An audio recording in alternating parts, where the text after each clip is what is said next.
అంటే కుక్క తోకనాడిస్తుందా, తోక కుక్కనాడిస్తుందా? కేంద్ర ప్రభుత్వం పెద్దదా, జిఆర్ఎంబి పెద్దదా?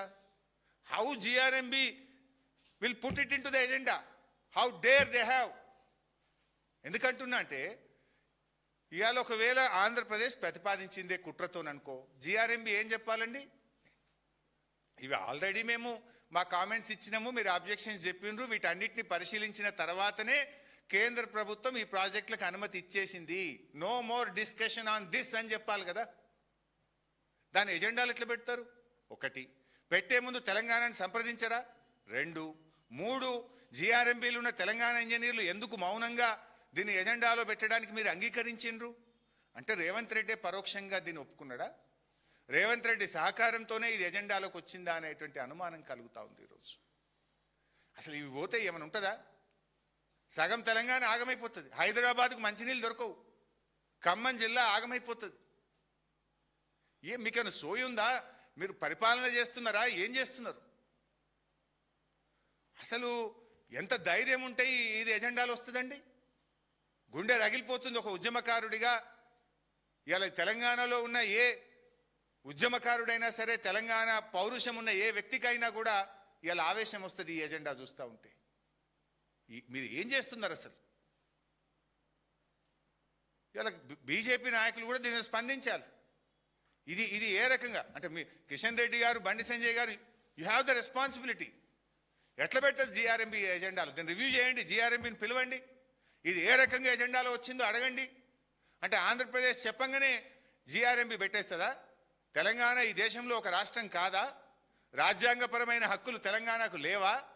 ఇష్టం ఉన్నట్టుగా బుల్డోజ్ చేస్తామంటే ప్రపంచంలో, దేశంలో ఎక్కడ లేని విధంగా ఒక అన్ని అనుమతులు వచ్చిన ప్రాజెక్టును రివ్యూ చేసిన ప్రాజెక్ట్ ఈ దేశంలో ఎక్కడన్నా ఉందా?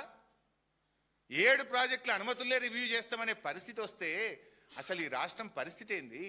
ఈ రాష్ట్రం నుంచి కేంద్ర మంత్రులుగా, ఈ రాష్ట్రం నుంచి ఎంపీలుగా ఉన్న వ్యక్తులు ఏం చేస్తున్నట్టు? What is happening? ఇవాళ దీని మీద ఆలోచించాలి. ఒకవేళ బీజేపీ స్పందించకపోతే మేము పోరాటం చేయాల్సి వస్తుంది.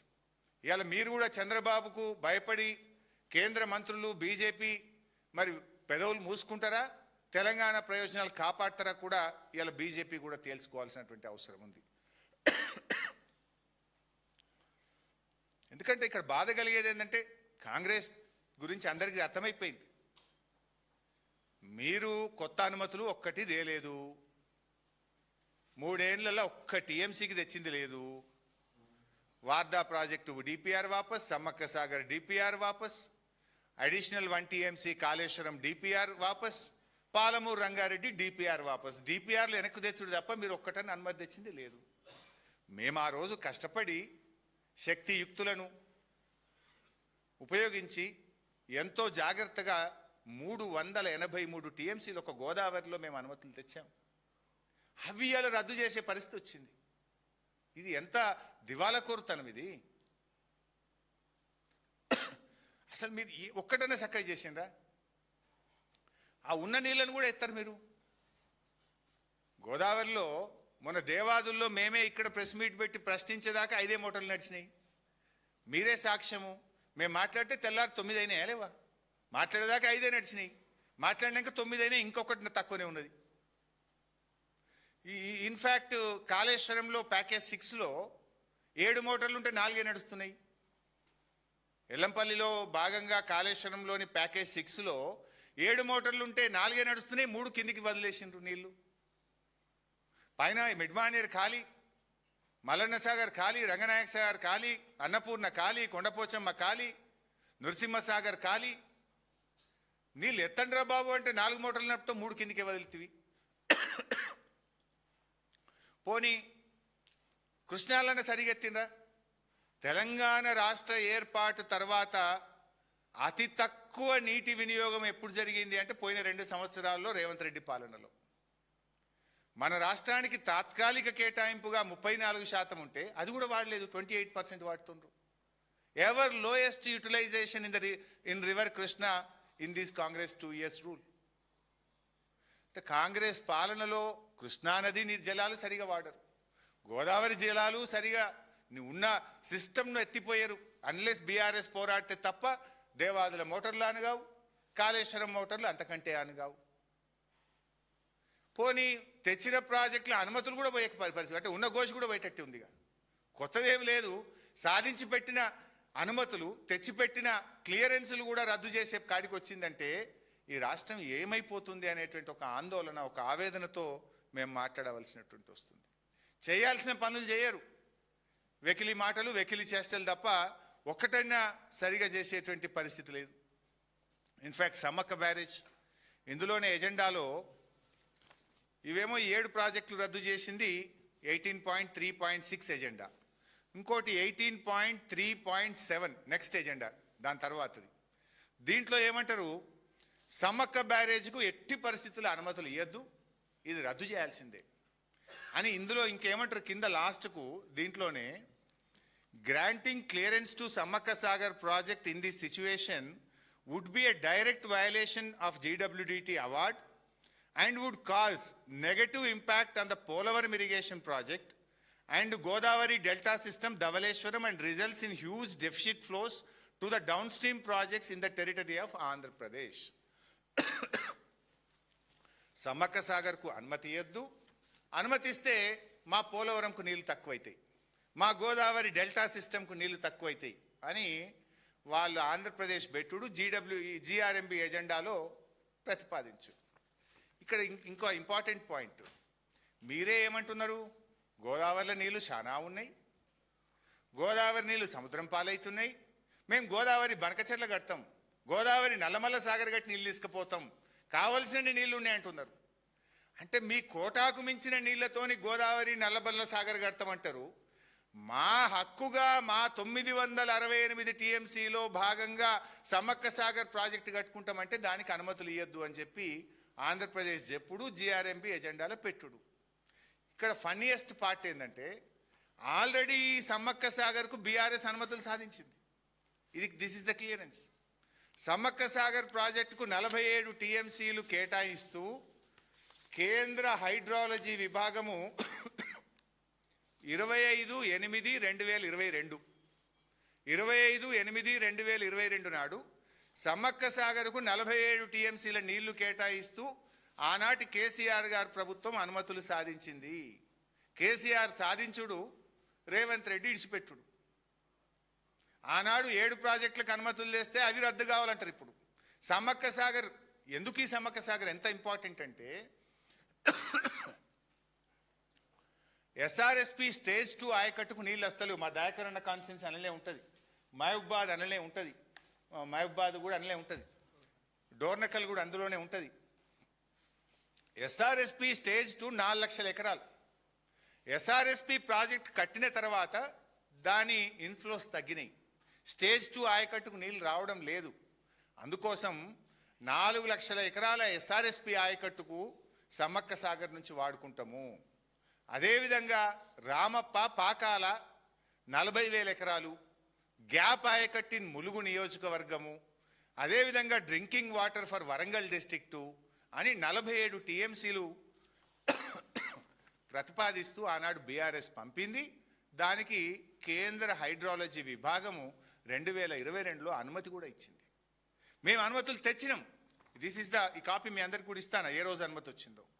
ఇప్పుడు ఆ అనుమతి రద్దు చేయండి, అనుమతులు ఇక మిగతా అనుమతులు ఆపండి, ప్రాజెక్టు ఆపండి అని ఆంధ్రప్రదేశ్ ప్రతిపాదిస్తుంది. GRMB ఎజెండాలో పెడుతుంది. చంద్రబాబు ఎజెండా, రేవంత్ రెడ్డి మౌనం. ఎందుకు తెలంగాణ మౌనంగా ఉంటున్నది? ఎట్లా వస్తుంది ఎజెండాలకు? అంటే ఇప్పుడు సమ్మక్క సాగర్కు ఉరివేసే కుట్ర జరుగుతున్నది. ఇన్ఫ్యాక్ట్ మీడియాలో కూడా వార్తలు వస్తున్నాయి. 3 ముఖ్యమంత్రులు కర్ణాటకలో కలిసిన తర్వాత సమ్మక్క సాగర్ ప్రాజెక్టును ఆంధ్రప్రదేశ్ వదులుకోమన్నదని, దానికి మన రాష్ట్ర ప్రభుత్వం ఒప్పుకున్నది అనేటువంటి వార్తలు మీడియాలో వస్తూ ఉన్నాయి. దీనికి రేవంత్ రెడ్డి సమాధానం చెప్పాలి. మీ 3 ముఖ్యమంత్రుల మీటింగ్లో సమ్మక్క సాగర్కు 47 TMCల నీటి వాటాను, మన రాష్ట్ర వాటాను వదులుకోవడానికి మీరు ఒప్పుకున్నారా? ఎందుకంటే ఆల్రెడీ మీరు కర్ణాటక మీటింగ్ జరిగిన తర్వాత, తుంగభద్ర గేట్ల ఓపెనింగ్ ప్రోగ్రాం తర్వాత అనేక వార్తలు మీడియాలో వచ్చినాయి. 47 TMCలు వదులుకుంటున్నారు అని వార్తలు వచ్చినాయి. ప్రభుత్వం స్పందన లేదు. ఇప్పుడు ఎజెండాలకు వచ్చేసింది, GRMB ఎజెండాలకు వచ్చేసింది. ఎస్, ఈ 47 ఇచ్చేదే లేదు అంటున్నారు ఆంధ్రప్రదేశ్. దీని మీద మీ స్టాండ్ ఏంది? ఈ 47 వదులుకున్నారా, వదులుకోలేదా? What is the stand of Telangana? ఎట్లా వదులుకుంటారు మీరు? ఈ 47కి ఆల్రెడీ మేము హైడ్రాలజీ క్లియరెన్స్ తెచ్చి ఉన్నాము. ఎస్ఆర్ఎస్పి స్టేజ్ 2 అంటే ఇరిగేషన్ శాఖ మంత్రి ఉత్తమ్ కుమార్ రెడ్డి నియోజకవర్గానికి కూడా ఈ నీళ్లు పోతాయి, సమ్మక్క సాగర్ నీళ్లు. హుజూర్ నగర్, కోదాడ, సూర్యాపేట, తుంగతుర్తి ఆ నియోజకవర్గాలకు కూడా నీళ్లు వెళ్తాయి. నీళ్ల మంత్రి నియోజకవర్గానికే కిందికి నీళ్లు వస్తుంటే మరి పట్టి ఉంటుందా, పట్టి లేదా మీకు? Will you respond or not? How it, అది ఎట్లా వస్తుంది ఎజెండాలో? బీఆర్ఎస్ అనుమతి తెచ్చినాక అది ఇప్పుడు అనుమతులు ఇవ్వద్దని రద్దు చేయాలని ఎజెండాలోకి వస్తే నీళ్ల మంత్రి ఏం చేస్తుండు? మరి ముఖ్యమంత్రి నువ్వు లోపల ఏమైనా ఒప్పుకున్నావా, ఒప్పుకోలేదా? ఎక్కడి నుంచి ఇది ఎజెండాలు వచ్చింది? ఈ లీకులేంది? ఈ వార్తల మీద ప్రభుత్వం క్లారిటీ ఇవ్వాలి. సమ్మక్క సాగర్ అనుమతులు సాధించాలి. ఈ ఎజెండా రద్దు కావాలి. ఫస్ట్ ఆఫ్ ఆల్ పార్లమెంట్లో పోరాడాలి మీరు. ఎజెండా రద్దు కావాలి. దీని మీద వారం రోజులైంది. ఎజెండా వచ్చినాక ఇది ఎట్లా పెడతారు ఎజెండాలని రాష్ట్ర ప్రభుత్వం అడగదా? మీకు వచ్చి వారమైంది. వారం నుంచి కనీసం ఎట్లా పెడతారా, మా ఏం ఎంత ధైర్యం మీకు అని అడిగే దమ్ము లేదా మీకు? చేత కాదా? ఎందుకు మౌనంగా ఉంటున్నారు? ఇప్పుడు మేము అడగంగానే నిన్న డేట్ వేసి మళ్ళీ ఉత్తరం రాస్తాడు ఈయనగా. ఇప్పటిదాకా ఏం జరిగినాయో మేము చూసినాం. గోదావరి బనకచెర్ల, గోదావరి నల్లమల్ల సాగర్ అనేక ప్రాజెక్టుల విషయంలో బీఆర్ఎస్ మాట్లాడంగానే 2 రోజుల కింద డేట్ వేసి ఉత్తరాలు రాస్తుంటారు. డ్రామాలు కాదు, నిజాయితీగా రాష్ట్ర హక్కులు కాపాడండి, రాష్ట్ర ప్రయోజనాలు నిలబడండి. ఈ ఎజెండా నిజం కాదా చెప్పండి? ఎజెండా నిజం కాదా చెప్పండి? ఎట్లా వస్తుంది ఈ ఎజెండా?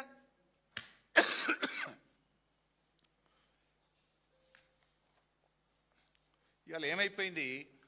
దీని అంతటికీ కారణం నిజంగా బీఆర్ఎస్ ప్రభుత్వమే, కేసీఆర్ గారే ముఖ్యమంత్రిగా ఉంటే అసలు ఇట్లాంటి ఎజెండా వస్తుందా? మనకు అంత ధైర్యం ఉంటుందా? పెడతారా అసలు? ఎందుకు ఈ ధైర్యం వచ్చింది? ఎక్కడి నుంచి వచ్చింది? మీ బంటు ఇక్కడ ముఖ్యమంత్రిగా ఉన్నాడు కనుక మీకు అంత ధైర్యం వచ్చింది.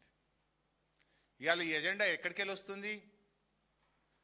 ఆంధ్ర ఆరిజిన్కి సంబంధించినటువంటి అధికారి ఇవాళ కేంద్ర జలవనరుల శాఖ కార్యదర్శిగా వచ్చినట్టు కాంతారావు గారు. ఆంధ్రప్రదేశ్ చీఫ్ సెక్రటరీగా ఉన్న వ్యక్తి ఇవాళ ఈ ముఖ్యమంత్రికి, రాష్ట్ర ప్రభుత్వానికి నీటిపారుదల శాఖ సలహాదారుడైపోయింది. ఇక నీటిపారుదల శాఖ మంత్రి దగ్గర సలహాదారుడు కూడా ఆంధ్రప్రదేశ్ ఆరిజిన్ ఉన్న వ్యక్తే ఉత్తమ్ కుమార్ రెడ్డి దగ్గర సలహాదారుడిగా ఉన్నాడు.